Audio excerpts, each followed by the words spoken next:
Chers amis, pourquoi des cris terribles proviennent-ils finalement de la tombe d'une femme qui faisait ses 5 prières quotidiennes et avait l'habitude de prier le tahajjud? Son fils raconte: lorsque j'allais sur la tombe de ma mère après avoir fait la prière de Fajr, le feu brûlait sur la tombe, et l'on pouvait entendre des pleurs ainsi que des bruits de serpents et de scorpions venant de l'intérieur. J'étais très inquiet. Pourquoi cela arrivait-il? Quand j'ai demandé à l'imam, il m'a dit: creuse la tombe, tout deviendra clair. Mais quand j'ai creusé la tombe et vu ce qu'il y avait devant moi, je me suis évanoui, car dans la tombe, avec ma mère, amise pour comprendre l'histoire dans son intégralité, regardez la vidéo jusqu'à la fin, car c'est un événement qui donne une grande leçon. Je m'appelle Rachid et je vis dans un petit village. Ma mère, Zarina, était une personne bien connue du village. Tout le monde, petits et grands, l'aimait beaucoup et la respectait énormément. Ma mère était une femme instruite du village. Elle était autrefois institutrice à l'école du village. Elle donnait des cours gratuits aux enfants à la maison et enseignait également la religion. De nombreux enfants du village venaient chez nous en tant qu'élèves. En tant qu'enseignante, ma mère jouissait d'un grand respect. À cause de ma mère, tout le monde m'aimait beaucoup et me donnait beaucoup d'importance.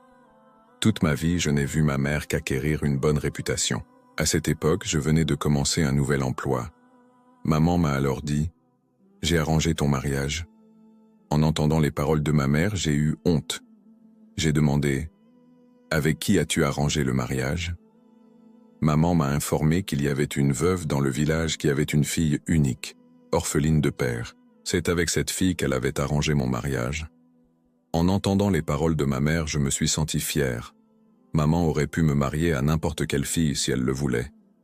Elle avait arrangé mon mariage avec une fille pauvre, orpheline, pas très belle, et au teint foncé du village. Tout le monde dans le village commença à dire à cette veuve: tu es très chanceuse. Ta fille va dans une si bonne maison, sa belle-mère l'appréciera beaucoup. Ma future belle-mère parlait très peu et restait occupée par son travail. Elle allait très peu chez les gens. En fait, les gens du village ne l'aimaient pas parce qu'elle avait commis des erreurs dans sa jeunesse. J'avais entendu dire que dans sa jeunesse, tout le monde la regardait avec suspicion car elle avait eu des relations inappropriées avec certaines personnes du village. Elle était devenue veuve très jeune et personne d'autre ne voulait l'épouser. Il y avait aussi des rumeurs à son sujet. C'est probablement pour cette raison qu'il y avait des obstacles à un second mariage. Que vous soyez hindou ou musulman, regardez la vidéo jusqu'à la fin sans la passer, les amis. Avant de commencer la vidéo, faisons une petite prière. Ô Allah, protège-nous des péchés et accorde-nous le paradis. Que tout le monde écrive Amin dans les commentaires et mette un j'aime sur cette vidéo. Et ceux qui ne sont pas abonnés, abonnez-vous à la chaîne dès maintenant. L'objectif de like pour cette vidéo est de 100 000. Alors donnez un like à cette vidéo. Alors, commençons. La première nuit de noces, j'avais clairement expliqué à ma femme: si tu respectes ma mère et essaies de gagner une place dans son cœur, alors je te reconnaîtrai comme épouse. Tout le monde dans le village respecte et aime ma mère. Tu dois faire de même. Elle avait les larmes aux yeux et baissa la tête en silence. Je pensais alors qu'en épousant cette fille, je lui avais rendu service, n'est-ce pas?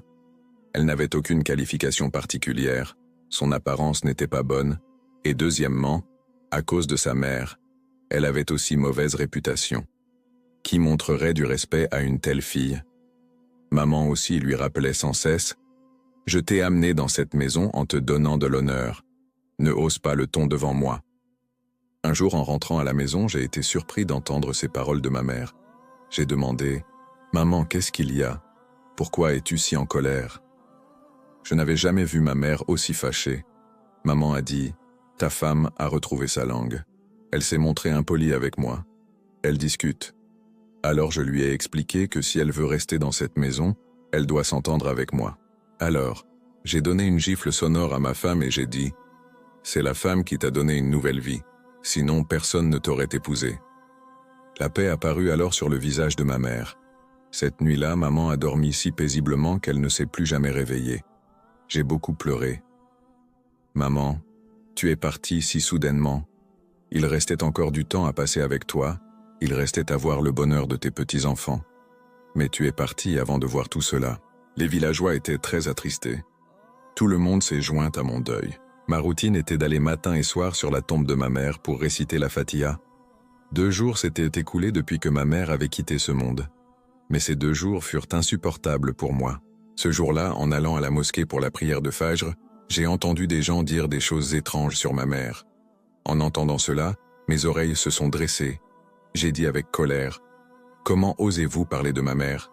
Ils ont dit, « Nous ne disons rien, va voir par toi-même si nos paroles sont vraies ou fausses. » Je n'arrivais pas à comprendre leurs paroles. Après la prière, en allant au cimetière, j'ai été stupéfait par ce que j'ai vu. Des flammes de feu s'élevaient de la tombe de ma mère. Des pleurs et des bruits terrifiants de serpents et de scorpions venaient de l'intérieur de la tombe.